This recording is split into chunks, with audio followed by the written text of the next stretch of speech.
सोमवार कि सोमवार प्रदोष काल में, मतलब शाम का जो सूर्य डूबने का जो समय होता है, बस उसी प्रदोष काल के अंतर्गत यदि तुम्हारा काम ना चल रहा हो, व्यापार ना चल रहा हो, बहुत कर्जे में लदालूम हो गए हो, बहुत तकलीफ की जिंदगी चल रही है, ना मान मिल रहा है, ना सम्मान मिल रहा है, ना आदर मिल रहा है, ना ही कोई कदर करता है और ना ही जगह जगह की ठोकर खा खा कर थक गए हो, तो निवेदन है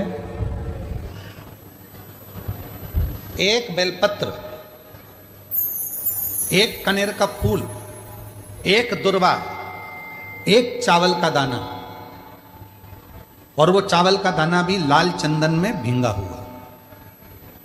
जलाधारी का मुख होता है उत्तर की ओर, आप दक्षिण की ओर आराम से बैठो, श्री शिवाय नमस्तुभ्यम बोलकर, अपना नाम गोत्र बोलकर, अपनी कामना कर कर, एक बेलपत्र, एक कनेर का पुष्प, एक दुर्वा, एक चावल का दाना जिसको तुमने लाल चंदन से भिगोया है, वो शिवलिंग पर उत्तर की ओर मुख कर कर दक्षिण में बैठकर बाबा को सोमवार कि सोमवार प्रदोष काल में, मतलब शाम का जो सूर्य डूबने का जो समय होता है, बस उसी प्रदोष काल के अंतर्गत यदि घी का दीप जलाकर बाबा को अगर एक बेलपत्री, कनेर का पुष्प, दुर्वा और लाल चावल चंदन का अगर चढ़ाना प्रारंभ कर दिया, 5 या 6 सोमवार निकलेंगे, धीरे धीरे मेरा बाबा तुम्हारा हाथ पकड़कर तुम्हें मंजिल तक छोड़ना प्रारंभ। नहीं चल रहा व्यापार, नहीं चल रही फैक्ट्री, नहीं चल रही दुकान, बहुत तकलीफ की जिंदगी है, कोई पैसे खाकर भाग गया, नहीं दे रहा, कर्जे में डूब गए, तकलीफ में आ गए, कैसी भी समस्या है उसमें शिव की शरणागति आपको सुख देगी। पार्थिव बनाने के 3 क्रम है। पार्थिव बनाने के 3 क्रम है। पार्थिव शिवलिंग का जो निर्माण करा जाता है उसके 3 क्रम। रोग की मुक्ति के लिए अगर पार्थिव बनाया जाता है तो उस मिट्टी में थोड़ा सा जल और थोड़ी सी दुर्वा का पानी उस मिट्टी के अंदर डाला जाता है। अगर कोई बीमारी है, वो बीमारी नहीं जा रही, पार्थिव के 3 क्रम बने। अगर कोई बीमारी नहीं जा रही है तो आप पार्थिव शिवलिंग अगर बनाते हो, मिट्टी का शिवलिंग बनाकर पूजन करते हो, तो उसमें जल मिट्टी में और दुर्वा, दुर्वा बोलते हो कि दूब बोलते हो, जो गणेश जी को चढ़ती है दुर्वा, उसको पानी में डालकर उस पानी को मिट्टी में मिलाकर फिर पार्थिव बनाया जाता है रोग की मुक्ति के लिए। दूसरा, जिसको संतान नहीं होती, पुत्र की प्राप्ति नहीं है, संतान की प्राप्ति नहीं है, गोदी में औलाद नहीं है, कोई छोरा छोरी नहीं है, कोई बेटा बेटी नहीं है, संतान नहीं है, सालों हो गए, पार्थिव रोज बनाती है, तो उस मिट्टी में अगर थोड़ा सा आधी चम्मच, 1 चम्मच गाय का दूध मिलाकर फिर पार्थिव लिंग का निर्माण करे पानी के साथ मिलाकर, तो उसके घर में दूध पार्थिव में डलने से पूत जरूर आता है, निश्चित पूत की प्राप्ति। पार्थिव में मिट्टी के अंदर अगर आधी चम्मच भी गाय का दूध डाला, पानी डाला और पार्थिव शिवलिंग का निर्माण करा, जिसकी औलाद नहीं है, तो वो पार्थिव अगर बना रहा है, पार्थिव का निर्माण कर रहा है, उसका नियम है कि हर प्रदोष को, सोमवार को या सोमवार की अष्टमी को या कभी ना कभी उसका मन करता है तो पार्थिव लिंग का निर्माण करता है। अगर पूत नहीं है तो दूध का प्रयोग करे, तो दूध अगर पार्थिव में मिट्टी में डाला जाए, आधी चम्मच, 1 चम्मच, और पानी के साथ मिलाकर जब पार्थिव शिवलिंग का पूजन करते हैं, उसको बनाकर पार्थिव बनाने के बाद जब उसका पूजन करते हैं, तो वो दूध हमारे घर में पूत जरूर देता है। पहले नंबर पर है दुर्वा का जल, रोग निवारण के लिए हो जाता है। पार्थिव में दूसरा वर्णन आया है दूध का डालना, वो संतान देता है। तीसरे नंबर पर पार्थिव अगर निर्माण कर रहे हो, कोई लक्ष्य है, मेरा यह काम है वो पूरा नहीं हो रहा, बहुत दिन से अटक रहा, बाबा पूरा करना है, तो पार्थिव में चंदन घिस के, चंदन को घिसकर उसका थोड़ा सा भाग पानी मिट्टी में डालकर फिर पार्थिव का निर्माण करा जाता है, पूजन करी जाती है। तो जो तुम्हारा लक्ष्य है उस लक्ष्य तक बाबा तुम्हें पहुंचा कर ही रहेगा। पार्थिव निर्माण के कुछ क्रम है।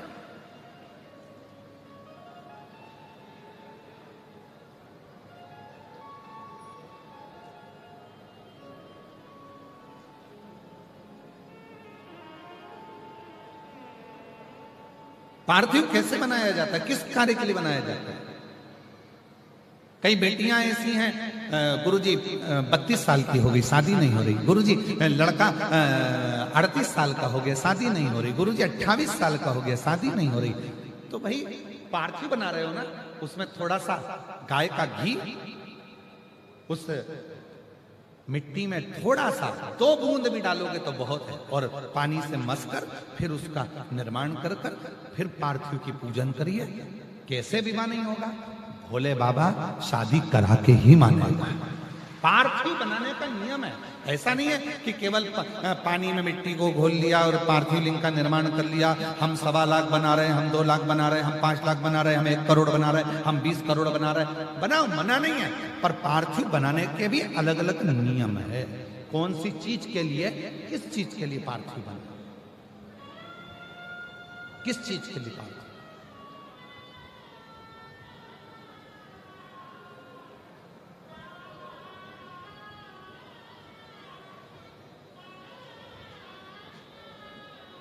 और मैंने तेरे ही भरोसे बाबा, तेरे ही भरोसे हवा बिच उड़ती जावांगी बाबा, डोर है तो छड़ी नाय कटी जाऊंगी। भोले शंभु मैं तेरी पदम, हवा बिच उड़ती जावाई बाबा, डोर है तो छड़ी कटी जावाई। भोले मैं तेरी पदम, शंभु मैं तेरी। पार्थिव का निर्माण अलग अलग क्रम है पार्थिव के। उस पार्थिव को बनाना कैसे है, निर्माण कैसे, अगर बन सका तो एक बार यदि हमारे स्मरण में रहा और याद रहा तो एक कथा पार्थिव निर्माण पर ही करें कि पार्थिव का निर्माण किस किस वस्तु से, किस किस चीज से हो और किस किस कामना से हो।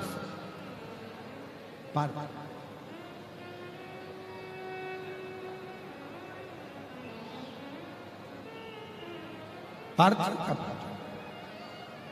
शिव महापुराण में भी वर्णन आता है।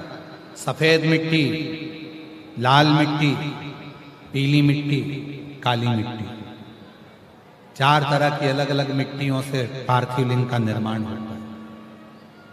शिव महापुराण में भी वर्णन आता है कि पार्थिव लिंग का निर्माण जब किया जाता है तो इस अपने हाथ को थाली में रखकर देख लो। जब हाथ को थाली में रखकर देखोगे, इससे बड़ा शिवलिंग का निर्माण नहीं करना चाहिए। इससे जितना छोटा शिवलिंग बनाओगे उतना सुख है। अब कई लोग दिखावे में इतना बड़ा शिवलिंग बना लिया, इतना बड़ा पार्थिव शिवलिंग बना लिया, हमने इतना बड़ा शिवलिंग बनाया है, हमने इतना बड़ा शिवलिंग बनाया है। नहीं, अपनी हथेली को, अपने हाथ को थाली में रखो, अंगूठे को उठाओ, बस। इससे बड़ा शिवलिंग घर में नहीं बना, इससे बड़े शिवलिंग का निर्माण नहीं करना, बस छोटा, इससे छोटा, इससे छोटा, बड़ा। इतना बड़ा भी बनाओगे तो चल जाएगा, पर इससे छोटा, बड़ा। पार्थिव पूजन अब कई लोग क्यों बना देते हैं, बड़ा शिवलिंग बनाएंगे, पूजन में आनंद आएगा, इतने सारे लोग बैठे हैं, हम भगवान शंकर का, हम उज्जैनी महाकाल बनाएंगे, हम विश्वनाथ बनाएंगे, हम वैद्यनाथ बनाएंगे, हम त्र्यंबकनाथ बनाएंगे, हम कृष्णेश्वर बनाएंगे शिवलिंग पर। फिर वो निर्माण कर रहे हैं, फिर उसमें अलग स्वरूप दे रहे हैं, फिर अलग स्वरूप का निर्माण कर रहे हैं। शिव महापुराण की कथा कहती है कि लोग कहते हैं कि पार्थिव शिवलिंग में या शिवलिंग में केवल हम भगवान शंकर की आराधना कर रहे हैं, भगवान शंकर की साधना कर रहे हैं। नहीं नहीं, स्कंद पुराण, लिंग पुराण, नर्मदा पुराण, शिव महापुराण, आप गीता प्रेस गोरखपुर की लेकर आओ, उसको पढ़िए। उसमें आपको अध्ययन करने पर मिलेगा कि जब हम पार्थिव शिवलिंग का निर्माण करते हैं, जब हम पार्थिव शिवलिंग को बनाते हैं, या हमारे घर में जो भी शिवलिंग है, पत्थर का हो, पाषाण का हो, पारद का हो, स्फटिक का हो, सोने का हो, चांदी का हो, पीतल का हो, लोहे का हो, लकड़ी का हो, जिसका भी शिवलिंग तुम्हारे घर में, चीनी का हो, जो भी शिवलिंग है, तो ये केवल शंकर अकेले नहीं है महाराज, ये शिवलिंग शिव है। इसी में ब्रह्मा, इसी में विष्णु, इसी में महेश। ये जलाधारी मां पार्वती जी, सीधे हाथ पर गणेश, उल्टे हाथ पर कार्तिक है, बीच में अशोक सुंदरी। इस शिवलिंग के ऊपर जो बूंद बूंद जल टपक रहा है जलाधारी से, वो शिव जी की 5 लड़कियां, जया, विषहरा, शामली बारी, दौतली, देव। शंकर जी की 6ठी लड़की अशोक सुंदरी है। जहां शिवलिंग का पानी जितना मोटा जलाधारी होती है और पानी जो नीचे गिरता है, उतनी जगह 64 योगिनियां, देवी जी की 64 योगिनियां यही विराजती हैं। पानी निकलकर थाली में गया, पात्र में गया, चाहे बाहर गया, जितनी दूर तक वो पानी बहता है, उतनी दूर तक 33 कोटि देवता वहां पर विराजमान होते हैं। भगवान शंकर का जो शिवलिंग है, उस शिवलिंग के सबसे ऊपर का जो भाग है वो अष्ट सिद्धि, शिवलिंग के मध्य का जो भाग है नवनिधि। भगवान शंकर के शिवलिंग के पूरे स्वरूप में, शंकर भगवान के पूरी जलाधारी में, शंकर भगवान के पूरे स्वरूप में शंकर, इसीलिए हमारे सनातन धर्म में शंकर भगवान की जैसे ऊपर मूर्ति दिख रही तुमको, सबसे ऊपर देखो, जैसे शंकर जी की मूर्ति दिख रही है, समाधि में लीन है, नेत्र बंद है, भगवान शंकर की जटा है, हाथ है, छाती है, वक्षस्थल है, जंगा है। हमारे सनातन धर्म में उस मूर्ति से ज्यादा उसके नीचे जो शिवलिंग दिख रहा है तुम्हें काला कलर का, हमारे सनातन धर्म में मूर्ति से ज्यादा शिवलिंग की पूजन है। क्यों है? क्योंकि इस केवल अगर मूर्ति होती तो उसमें केवल शिव होते, और अगर शंकर का शिवलिंग है तो इसमें 33 कोटि देवता, अष्ट सिद्धि, नवनिधि, 64 योगिनी, 33 कोटि देवता, जगत जननी जगदम्बा, गणेश, कार्तिकेय, अशोक सुंदरी, जया, विषहरा, शामली बारी, दौतली, देव, ये सबके सब एक ही शिवलिंग में है। इसलिए हमारे सनातन में शिवलिंग की मूलता है। इसलिए हमारे सनातन में शंकर भगवान के शिवलिंग की प्रधानता है। हमारे सनातन धर्म में शिवलिंग की प्रधानता मानी गई है कि इसलिए भगवान, अगर हम तो यहां तक कहते हैं, जिन बेटा बेटी को अगर कोई सफलता नहीं मिल रही है, मेहनत को 4 गुना करो, परिश्रम 4 गुना करो, इधर उधर भटकना छोड़ो और मेहनत, अपना कर्म, अपनी मेहनत, अपना परिश्रम बढ़ाओ, और रोज शंकर भगवान के मंदिर में जाकर जब जल चढ़ाओ तो अपनी हथेली को शिवलिंग से थोड़ा सा लगाने का प्रयास करो। अष्ट सिद्धि, नवनिधि तुम्हारे घर में आना प्रारंभ हो जाती है। अष्ट सिद्धि हम क्यों कहते हैं? जल चढ़ाने जाओ, जल चढ़ाकर वापिस आओ तो थोड़ा सा जल घर लेकर आओ, दरवाजे पर छीटो। क्यों कहते हैं? क्योंकि शंकर भगवान के शिवलिंग में अष्ट सिद्धि, नवनिधि, 64 योगिनी, देवी देवता, माता, गणेश, रिद्धि सिद्धि, अमोद प्रमोद, शुभ लाभ सब उस शिवलिंग के अंतर्गत है। जल चढ़ाते हैं, उसका भाग थोड़ा सा लाकर अपने घर में जब प्रोक्षण करते हैं, तब अपने आप सारे कार्य सफल होना प्रारंभ हो जाते हैं। उस शिवलिंग में में मुंह पड़ उस शिवलिंग का वो तप।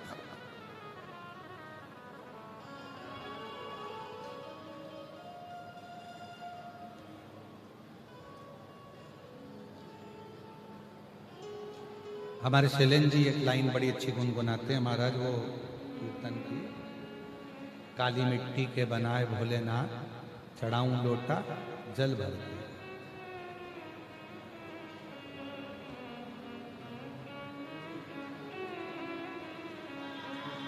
बालू मिट्टी के बनाए भोलेनाथ, चढ़ाओ लोटा जल भर के।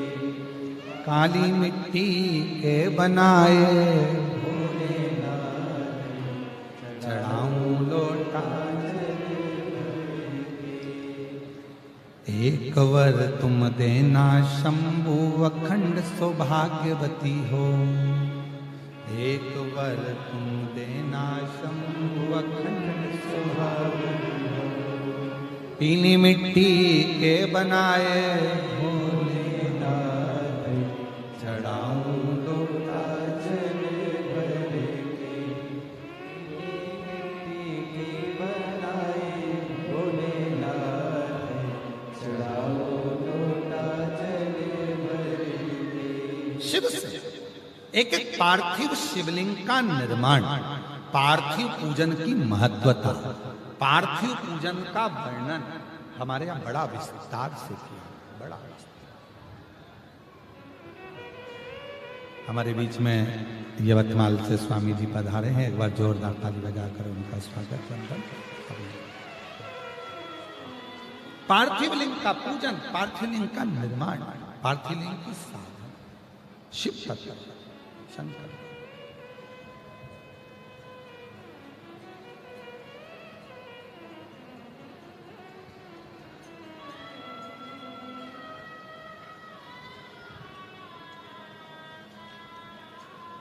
और महाराज कुछ नहीं सूझे, चारों तरफ जब दुख ही दुख दिख रहा, कष्ट ही कष्ट दिख रहा, एकांत में बैठकर मेरे उज्जैनी नरेश, मेरे महाकाल राजा को थोड़ा याद करना प्रारंभ करना, तुम्हारा क्लेश, तुम्हारी अशांति, तुम्हारा दुख धीरे धीरे समाप्त होना चालू हो जाएगा, समाप्त।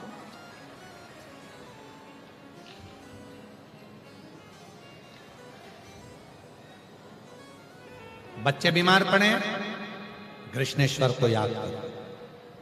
हमारे 12 ज्योतिर्लिंग भारत की भूमि पर जो हैं, एक एक ज्योतिर्लिंग हमको ऊर्जा देता है। दुख है, तकलीफ है, कष्ट है, टेंशन है, उज्जैनी नरेश महाकाल राजा को याद करो। संतान अगर दुखी है, कृष्णेश्वर भोलेनाथ को याद करो। दुनिया ताने देती है, गाली देती है, अपशब्द कहती है, अपयश मिलता है, त्र्यंबक नाथ को याद करो। बेल मुझे मार, कोई ना कोई परेशानी रोज की आ रही है, तो भीमा शंकर को याद करो। भीमा शंकर।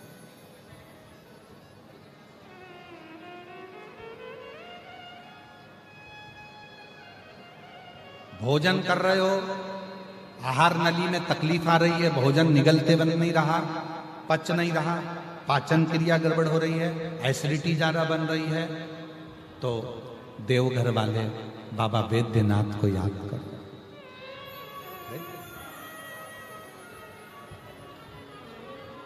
नेत्रों में तकलीफ हो रही है, सोमनाथ को याद करो। शरीर में कोई घाव हो गया, भरा नहीं रहा, केदारनाथ को याद करो। ये जितने 12 ज्योतिर्लिंग हैं, 12 ज्योतिर्लिंग जितने भी हैं, घर में क्लेश है, बहुत अशांति चल रही है, मल्लिकार्जुन को याद करो। लक्ष्य पर पहुंचना है, लक्ष्य नहीं मिल रहा, मंजिल नहीं मिल रही, रामेश्वरम को याद करो। कैसे राम?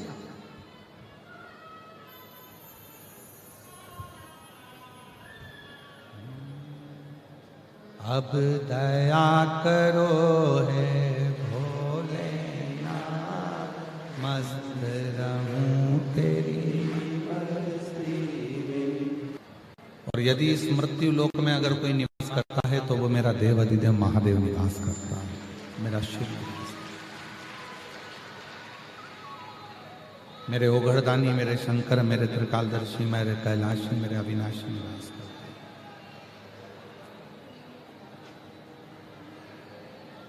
अब हम लोग उस शिव को छोड़कर जो पृथ्वी का देव है, वो कहते हैं कि अगर किसी को राम जी की भक्ति भी चाहिए ना, अगर कोई राम जी को भजने वाला है, राम जी की आराधना करने वाला है, राम जी की साधना करने वाला है, कोई भगवान कृष्ण की आराधना करने वाला है, भगवान कृष्ण की साधना करने वाला है, यदि उसको भगवान श्री राम जी की आराधना करना है, यदि उसको भगवान श्री कृष्ण की साधना करना है, भगवान राम की भक्ति करना है, भगवान कृष्ण की भक्ति करना है, तो अगर उसे भगवान राम और भगवान कृष्ण की भक्ति करना है तो सबसे पहले उसको शिव की भक्ति करना पड़ेगा, तब जाकर उसको राम और कृष्ण की भक्ति।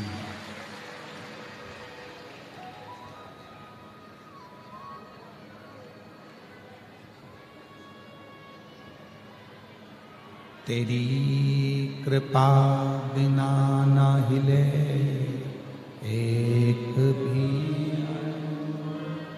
लेते हैं श्वास तेरी कृपा से तनु तनु। बखान क्या करूं मैं लाखों के ढेर का, चपटी बहुत मेरे बजाना कुबेर का।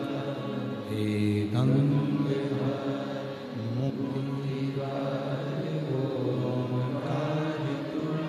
भोले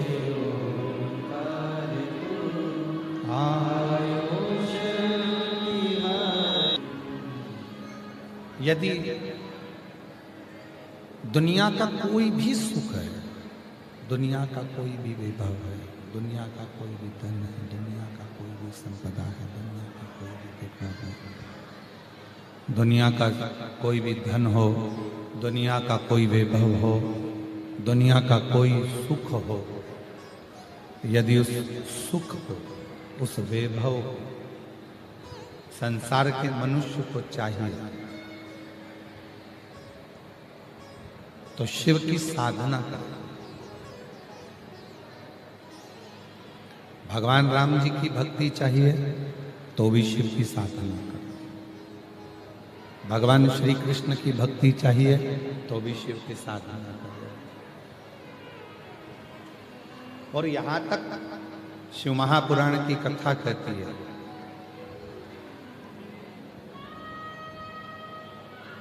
ऐसा कोई सिंहासन नहीं है जिस सिंहासन पर आप नहीं पहुंच सकते, पर उस सिंहासन पर पहुंचने के लिए आपको शिव की साधना करना पड़ेगा, भगवान शंकर की भक्ति करना पड़ेगा। अपने मन में, अपने बुद्धि में, अपने चित्त में, अपने हृदय में एक नम्रता का, एक दया का भाव लाना पड़ेगा। जैसे जैसे कलयुग बढ़ता जा रहा है, जैसे कलिकाल बढ़ता जा रहा है, वैसे वैसे लोगों के भीतर से दया समाप्त होती चली जाती है।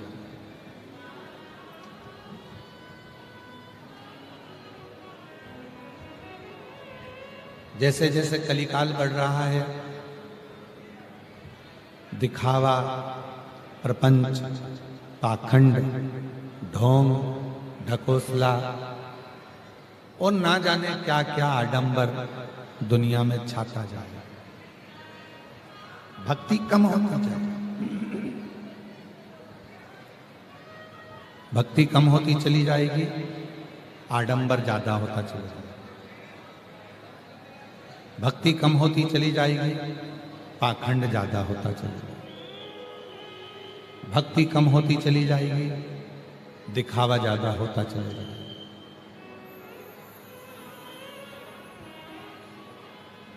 और आज हो क्या रहा, जो ज्यादा दिखावा करता है वही श्रेष्ठ कहला रहा है। भक्ति लोग कर कहां रहे?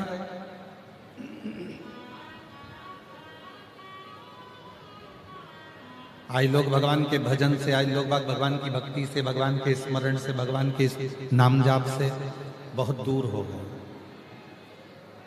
और इस मामले में हम तो आप लोगों से कहते हैं, बड़े से बड़ा संत भी आज के समय में केवल दिखावा करने में लगा हुआ है। तुम जो श्रोता हैं, सुनने वाले हैं, गृहस्थ आश्रम में रहने वाले हैं, तुम उन संत से भी बड़े हो जो कम से कम समय निकालकर भगवान को एक लोटा जल तो चढ़ा रहे हैं।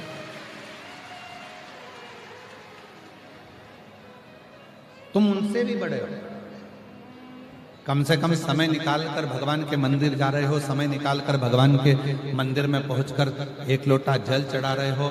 जो जितना जितना दिखावा कर कर कर बहुत महान बनता चले जाता है, वो परमात्मा की भक्ति से बहुत दूर हो जाता है।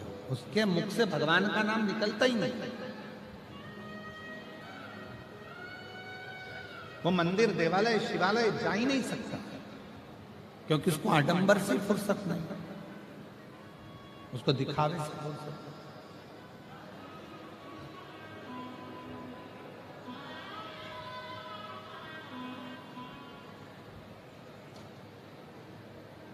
एक बार हम प्रवचन सुन रहे थे तो पूज्य राम कथा के परम रसिक, परम श्रद्धेय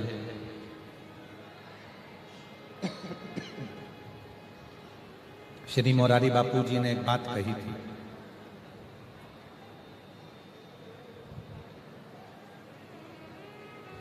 भोगी को, योगी को, रोगी को, ढोंगी को नींद नहीं आती।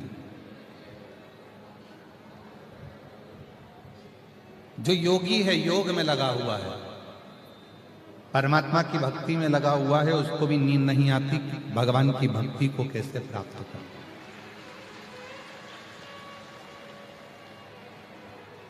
जो योग में लगा है, एक रोगी व्यक्ति होता है जिसको रोग लग गया, उस रोगी को भी नींद नहीं आती, क्योंकि रात भर उसको कष्ट होता है शरीर में।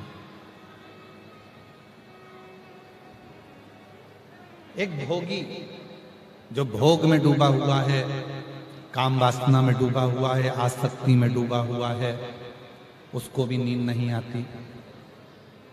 और चौथे नंबर पर है जो ढोंगी है, कल क्या ढोंग करना है, कल क्या नया करना है, जो ढोंग में लगा हुआ है, उसको भी नींद नहीं आती। पूज्य श्री मोरारी बापू जी ने अपने रामचरितमानस में ये 4 ऐसे व्याख्यान दिए जिसको जीव को समझना चाहिए। आज पूरी दुनिया केवल दिखावे की रही, भक्ति समाप्त हो, भजन समाप्त हो। रुद्राक्ष की बहुत सारी माला पहन लो, दिखावा कर लो, भगवान मिलेंगे ना मिल सकते। खूब सारा चंदन लपेट लो, खूब लंबे लंबे बाल बना लो, खूब अच्छे अच्छे कपड़े पहनकर 2-4 लेक्चर दे दो, भगवान प्रसन्न हो जाएंगे? नहीं हो सकते। वीर शैव लिंगायत संप्रदाय के 63 नयनारों की कथा आती है।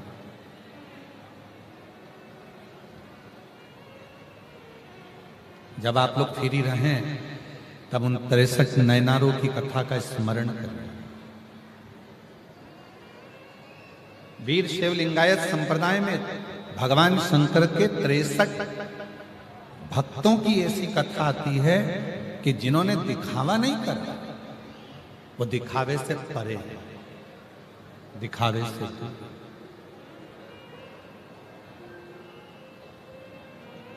और हमको खुशी होती है जब कोई कथा कराने वाले व्यक्ति, कोई कथा कराने वाली समिति दिखावा ना करे तो कथा कहने में भी आनंद आता है और कथा श्रवण करने में भी आनंद। दिखावे से परे हो। और हमने इस समिति को देखा, श्री बहिराम देव सेवा समिति जो है, शिव महापुराण समिति आरणी यवतमाल की, कोई दिखावा, किसी तरह का कोई दिखावा यहां नहीं है।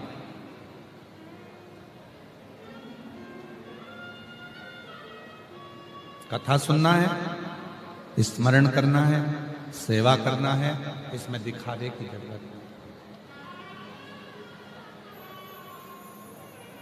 मेरी जीजियों, मेरे जीजाओं, मेरी बेटियों, मेरे बेटाओं, मेरे बुजुर्ग माँ बाप, याद रखना, शंकर भगवान को पाने के लिए कल भी कथा में कहा था, भीतर मन में दया रखी है, विश्वास रखी है, आडंबर से दूर रही है और शिव जी को अपने हृदय में बिठाने का प्रयास करिए। शंकर तुम्हारी चित्त वृत्ति में बैठे। अब यहां कौन सा दिखावा हो रहा है? आप सब बैठे हो, आप लोगों के लिए ना तो गद्दा लगा है, ना गादी लगी है, ना कोई बिठाने की व्यवस्था है, नीचे पूरा कीचड़ भरा पड़ा है, पूरी मेटीन कीचड़ में लथपथ है, पंडालों में जगह नहीं है, बाहर के पंडाल उड़ चुके हैं, फट गए हैं, लोगों ने अपना अपना एक एक तिरपाल, छाता, पन्नी, साड़ी जो लगा सकते हो वो लगा लगा कर बैठे हो। रोड तक शिव भक्त बैठे हुए हैं, पूरे ग्राउंड में कहीं जगह नहीं है और पूरा ग्राउंड कीचड़ से लथपथ है। पूरा सुबह 6 बजे फिर पानी आ गया था, 5-6 बजे फिर पानी गिरना चालू हो गया था, फिर कीचड़ हो गया।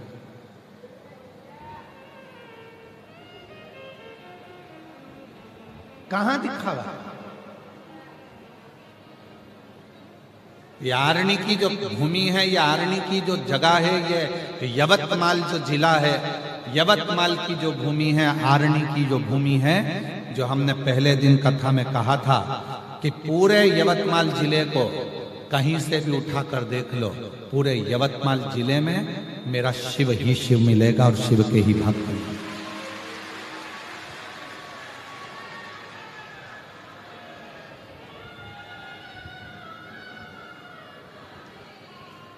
पूरे यवतमाल आरणी के पूरे जिले में, पूरे क्षेत्र में जाकर देख लिए, शिव ही शिव।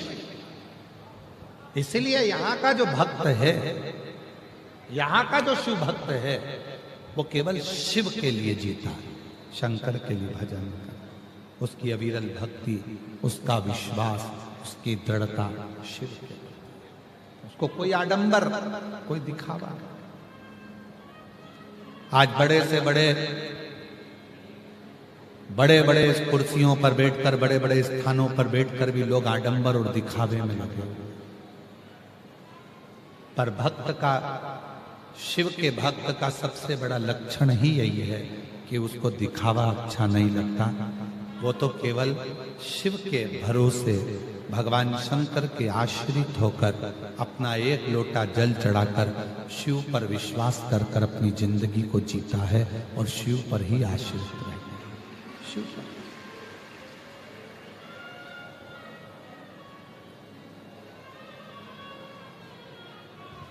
अभी हम जयपुर में थे,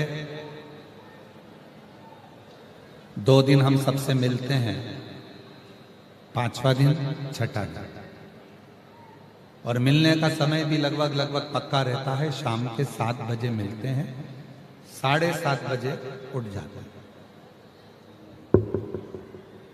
पूरे 7 दिन में केवल 2 दिन मिलना होता है, चाहे वो कोई भी आए। शाम को 7 बजे से 7:30 बजे हम सबसे बस आधा घंटा। अब आधा घंटा में आप लोग कैसे मिलोगे, क्या बोलोगे? श्री शिवाय नमस्तुभ्यम बोलो, हाथ जोड़ो, प्रणाम करो, चलते जाओ। हम आप लोगों से ज्यादा बात भी नहीं करते।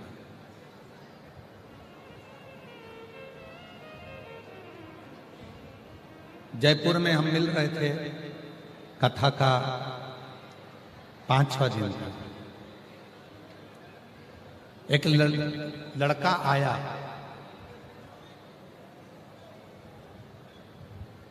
पढ़ाई कर रहा था, अच्छा विद्या अध्ययन कर चुका था, जॉब कर रहा था कहीं। उसने कहा गुरुजी शिव महापुराण में कोई ऐसा उपाय बता दो कि मैं चांद को छू लूं।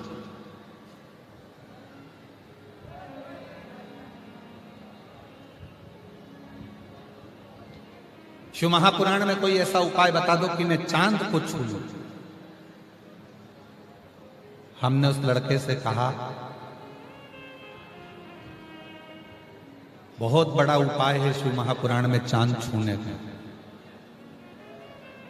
पहले तुम एक प्रश्न का उत्तर दो, तुम्हारे घर के पास में 6 घर छोड़कर कौन रहता है, उसका नाम बता। ओ गुरुजी, कोई हमको उसका नाम याद होगा? घर के पीछे 3 घर छोड़कर कौन रहता है, उसका नाम बता। आज के व्यक्ति को पड़ोसी के ऊपर दया नहीं आती, पड़ोसी के ऊपर पड़ोसी का दर्द महसूस नहीं करता और चांद छूने की बात करता है। चांद छूने, जिस दिन पास में रहने वाले पड़ोसी का भी दर्द तुम्हें अपना दर्द लगने लगे और जिस दिन तुम्हें अपने रिश्तेदारों का भी दर्द अपना दर्द लगने लगे और दूसरे के दुख को देखकर तुम्हारी आंख में आंसू आने लगे, तो समझ लेना कि तुमने चांद को छू लिया।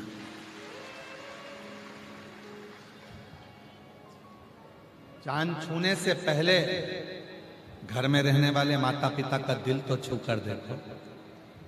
चांद छूने से पहले जिस अर्धांगिनी को तुम लेकर आए हो, जिसके साथ तुम शादी कर कर लाए हो, जिस पत्नी को तुम घर में लेकर आए हो, उसका आदर कर कर तो देखो, उसका भी तो हृदय छू कर देखो। चांद छूने से पहले घर में जितने सदस्य रह रहे हैं उनका भी तो दिल छू कर देखो, तब चांद छूने जाना और चांद छूने का मौका फिर अपने आप मिल जाएगा। अपने आप हमारे अपने तो हमसे हृदय नहीं मिलता।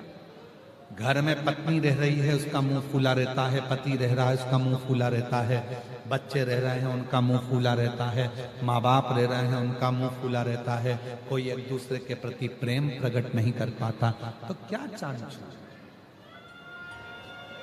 कैसे चांद छू?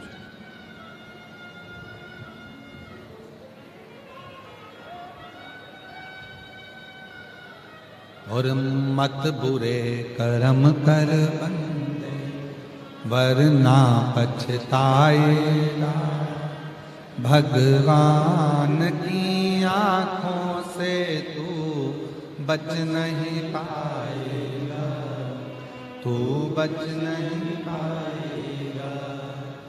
अरे ओ अज्ञानी मत करना, अरे ओ अज्ञानी मत करना, तेरे कर्म का फल भी तू ही पाएगा, जैसा किया तूने तेरे आगे आएगा।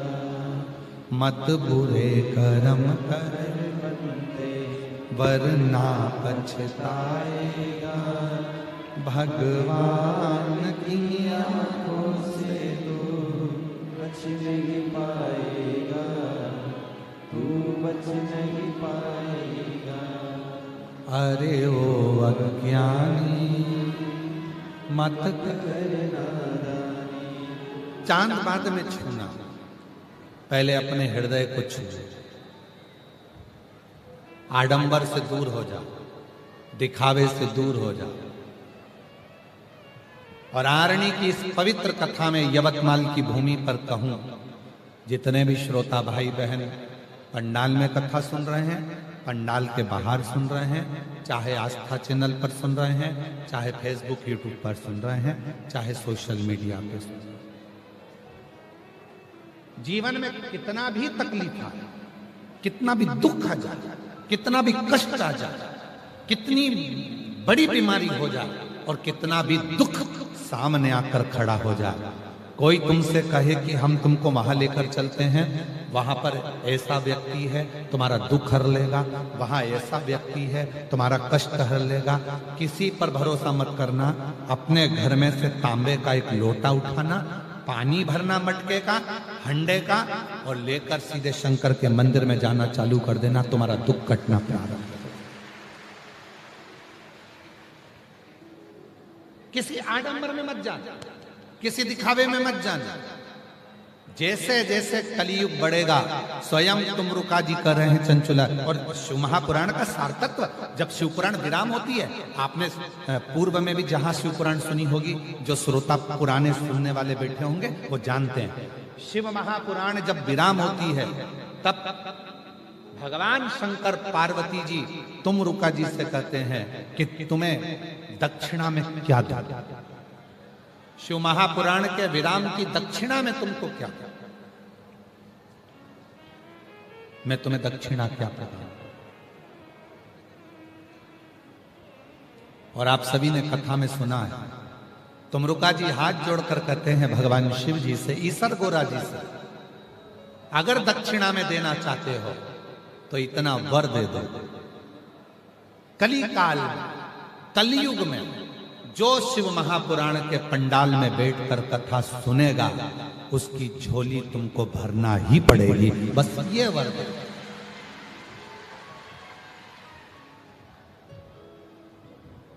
क्यों आते हैं इतने लाखों की संख्या में भक्त?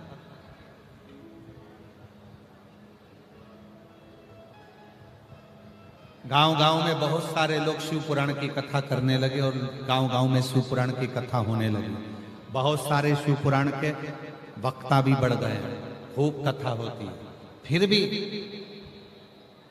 कुबरेश्वर धाम से जब ये पोथी आती है तुम्हारे गांव में, कुबरेश्वर धाम से ये सीहोर वाला बाबा पोथी के रूप में जब आता है, तो दुनिया के लोग दौड़ दौड़ कर इस कथा में पहुंचते हैं। क्यों पहुंचते हैं? क्योंकि उनको मालूम है दुनिया में केवल एक ही शिव पुराण ऐसी है जिसमें बैठकर श्री शिवाय नमस्तुभ्यम का अखंड जाप कर कर शिव से अपने मन की बात बोली जाती है, और बाबा 3 महीने में झोली भर देता है।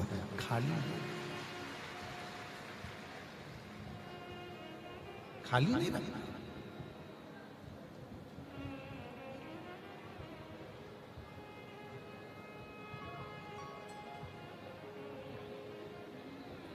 शिव जी पे जल चढ़ाओगे, लोग विरोध करेंगे।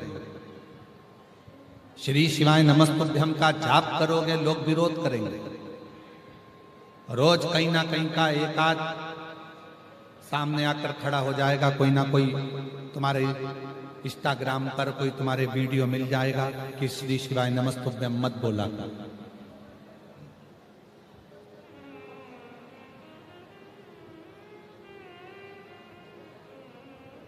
जो लोग कहते हैं कि इस मंत्र को मत भजो, उस मंत्र को भजो, ये मंत्र नहीं है, ये ऐसा नहीं है, वो वैसा नहीं है, उनको जवाब लिख कर दिया करो। तुलसी बाबा ने तो मरा मरा जपा था, तो भी उल्टा नाम जप कर भी मेरे राम का दर्शन हो गया था। ये तो शिव है, ये शिव है, भोला है, सरल है, सहज है। वो ये नहीं देखता कि क्या तुमने जपा। सरल, सहज, उसने नहीं देखा। आपको कथा में कहा था परसों के दिन, मंत्र से ज्यादा काम करता है तुम्हारा मन। कई लोग बैठे हैं संसार में ऐसे, रोज सुबेरे सुबेरे माताएं, कई पुरुष, कई भाई, कई बहन गीता जी लेकर बैठते हैं, गीता जी का पाठ करते हैं, राम रक्षा स्तोत्र का पाठ करते हैं, गोपाल सहस्त्र नाम का पाठ करते हैं, हनुमान चालीसा का पाठ करते हैं, शिव चालीसा का पाठ करते हैं। कई माताएं बैठी हैं, कई पुरुष बैठे हैं। हो सकता है हमारी बात का बुरा लग जाए, हो सकता है हमारी बात आपको बुरी लग जाए। जितने टीवी पर सुन रहे हैं, हो सकता है उनको भी हमारी बात का बुरा लग जाए। कई लोग हैं रोज गीता का पाठ करते हैं, रोज हनुमान चालीसा पढ़ते हैं, रोज राम रक्षा स्तोत्र पढ़ते हैं, रोज शिव चालीसा पढ़ते हैं, रोज दुर्गा चालीसा पढ़ते हैं, रोज मंत्र का जाप करते हैं, रोज माला जपते हैं, रोज स्मरण करते हैं, रोज पूजन में बैठते हैं घर के मंदिर में और पूजन भी करते हैं, रोज भगवान को नहलाते भी हैं, रोज भगवान का श्रृंगार भी करते हैं। ऐसे कई लोग, पूरा दुनिया भरी पड़ी हुई है जो कहीं ना कहीं पाठ पूजन अर्चना साधना में लगे हुए हैं। उसके बाद भी रोज गीता पढ़ रहे हो, उसके बाद भी मन में शांति नहीं है, रोज मंत्र जप रहे हो, उसके बाद भी मन में शांति नहीं है।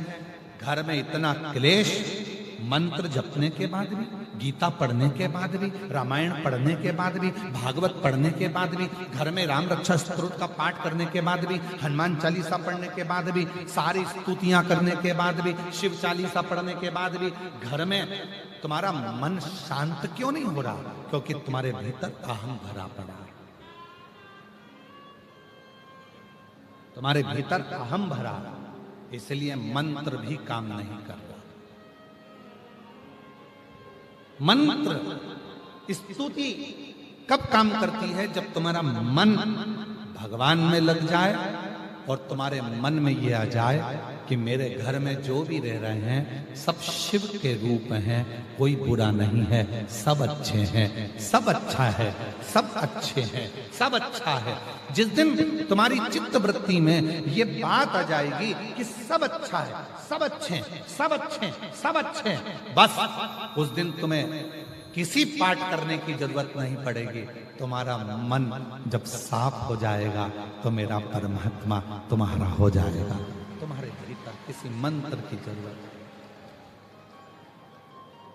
पोथी पढ़ पढ़ जग मुहा और पंडित भयो ना।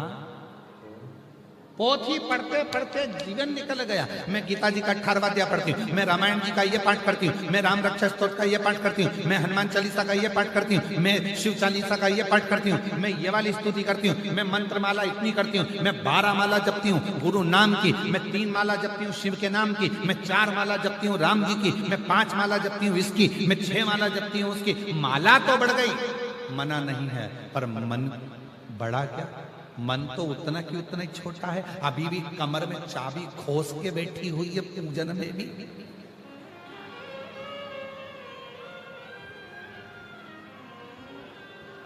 मन लगा क्या? पूजन करने बैठे हो तो भी तुम्हारा मोबाइल तुम्हारे बाजू में है, पूजन करने बैठे हो तो भी तुम्हारा ध्यान रसोई घर में, बहू ने चाय बनाई कि नहीं बनाई, छोरे को उठाया कि नहीं उठाया, खाना बनाया कि नहीं बनाया, टिफिन बनाया कि नहीं बनाया, काम वाली आई कि नहीं आई। पूजन में मन है, बैठी पूजन में और मन लगा कर रखा है दरवाजे पर। बेल जैसे ही बजी, घर में बहू है ना, उठाएगी। बेल बजी है ना, बहू है, पोता है, पोती है, सब हैं, उठाएंगे, जाएंगे, दरवाजा खोलेंगे, दरवाजे पर जाकर देखेंगे कौन आया। तुझे क्या करना, तू पूजन कर रही है ना, तेरा दिल मन में लगा, पर भगवान में मन लगा ही नहीं है। कौन आया, क्या बोल रहा है, क्या बोल रहा है, क्या बोल रहा है, मन लगता है, मन लगता ही, चित्त लगता ही। इस मन को कैसे लगे? मंत्र से, पाठ से, पूजन से भी बड़ा है इस मन को परमात्मा तक ले जाए। मन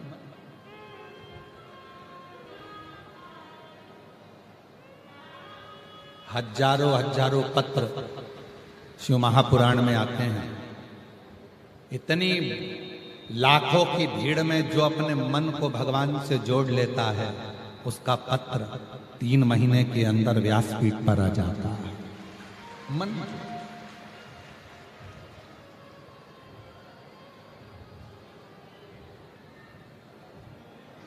इतना कीचड़, इतना कीचड़, पानी गिर रहा है, कीचड़ हो रहा है, उस कीचड़ में भी अगर आप बैठे हो, शिव की साधना कर रहे हो, बैठकर उससे अपने मन की बात कर रहे हो, आपका मन शिव में लगा है। इतनी भीड़ में, इतने ट्रैफिक में पूरे रोड भरे पड़े हुए हैं, रोडों पर गाड़ियां खड़ी हुई है, गाड़ियां जाम में फंसी हुई हैं। इस जाम के अंदर इतने कीचड़ में, पानी में, हवा में, उसके बाद भी तुम कीचड़ में भी बैठकर यदि शिव पुराण की कथा को सुन रहे हो तो तुम साधारण नहीं हो, तुम मन लगाकर भगवान की भक्ति में बैठो, तुम साधारण नहीं हो।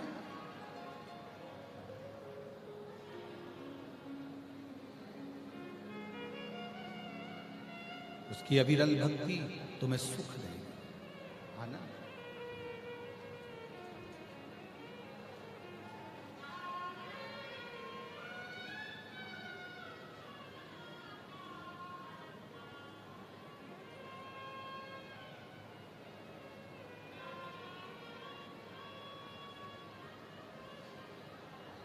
ये जीवन का एक सुख है। शिव का नाम, शिव का धाम, शंकर का मंदिर, शिवालय, एक लोटा जल लेकर जिस दिन तुम शिव के मंदिर में जाना प्रारंभ कर दोगे, तुम्हें किसी के आगे हाथ जोड़ने की जरूरत नहीं पड़ेगी। शिव तुमको संभाल, शिव संभाल। और उसका प्रसंग शिव महापुराण में है। स्कंद पुराण की एक सुंदर प्रसंग आता है। स्कंद पुराण का, स्कंद पुराण में नागमणि की कथा आती है। नागमणि एक सर्प था, नागमणि। क्या नाम है उसका? नागमणि। जम के बोलो, नागमणि। सर्प है,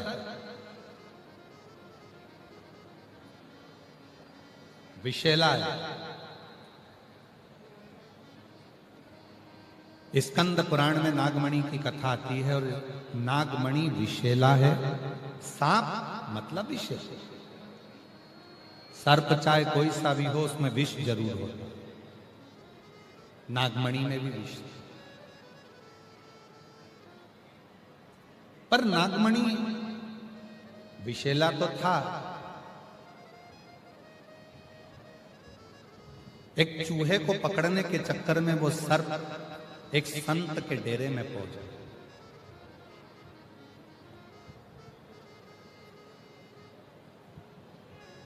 संत पार्थिव का पूजन करते थे, पार्थिव शिवलिंग का निर्माण करते, उसका पूजन करते संत। और नागमणि संत को देखता कि ये रोज पार्थिव का पूजन कर रहे हैं, पार्थिव बना रहे हैं, पार्थिव का पूजन करते हैं। नागमणि उस पार्थिव शिवलिंग को देख गया।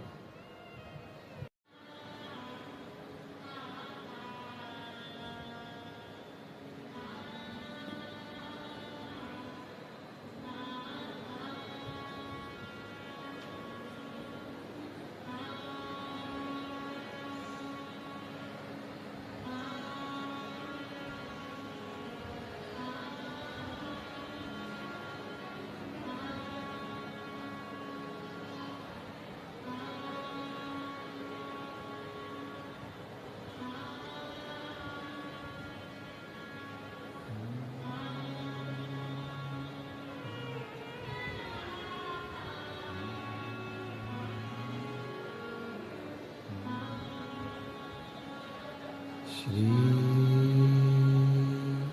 शिवाय नमस्तुभ्यं। श्री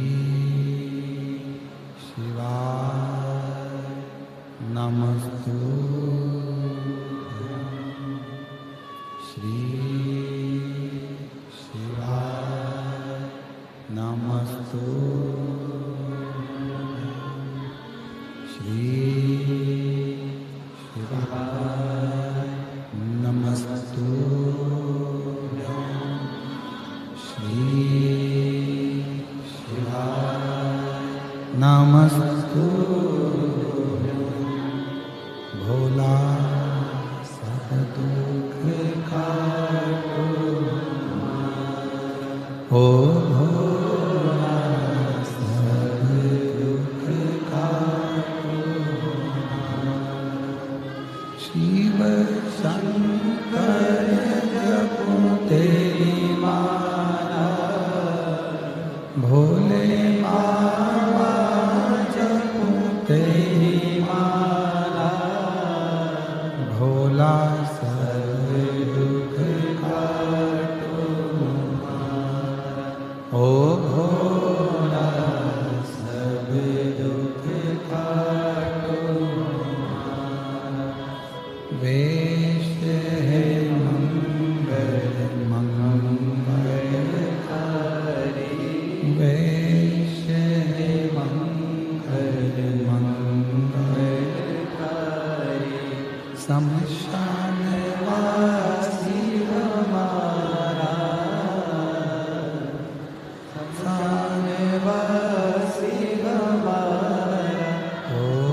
बाबा देवदिव्य महादेव भगवान शिव गोवर्धन प्रकादर्शी कैलाश के विनाशी भगवान शंकर की पवित्र कथा कर रही है। शिव महापुराण की कथा वर्णन कर रही है, शिव तत्व कह रहा है, भगवान शंकर की कथा कह रहा है।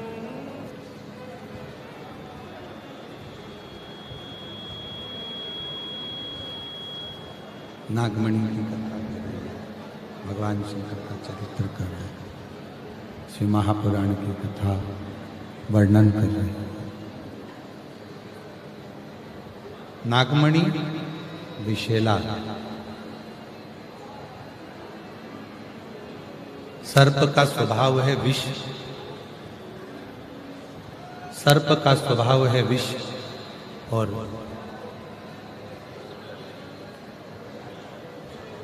प्रत्येक सर्प में विष रहता है, प्रत्येक सर्प में विष। पर नागमणि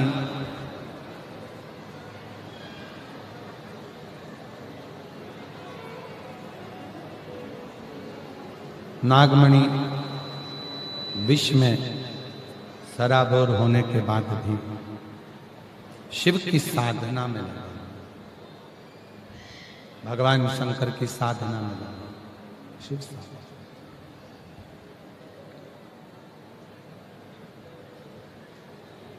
और शिव की साधना, एक संत के दरवाजे पर नागमणि पहुंच गया। भोजन देखने गया था, भोजन ढूंढने गया था, पर वहां संत पार्थिव लिंग का निर्माण कर रहे, पार्थिव पूजन कर रहे, और नागमणि उस पार्थिव पूजन को देखने में लगे। पार्थिव पूजन की ओर नागमणि का ध्यान गया। रोज अब नागमणि ने कुछ भक्षण नहीं किया, अब तो केवल अगर नागमणि कर रहा है तो शिव की पूजन का दर्शन कर, शिव पूजन का दर्शन। जिंदगी में अगर कभी मौका मिला करे, जीवन में अगर कहीं मौका मिला करे तो शिव के दर्शन जरूर करा। हमारी जिंदगी के संचित पाप जो इस मानव शरीर से हो जाते हैं, इस मानव देह से बहुत पाप होता है, हमारे संपूर्ण जीवन के पाप शिव के दर्शन से समाप्त हो जाते हैं।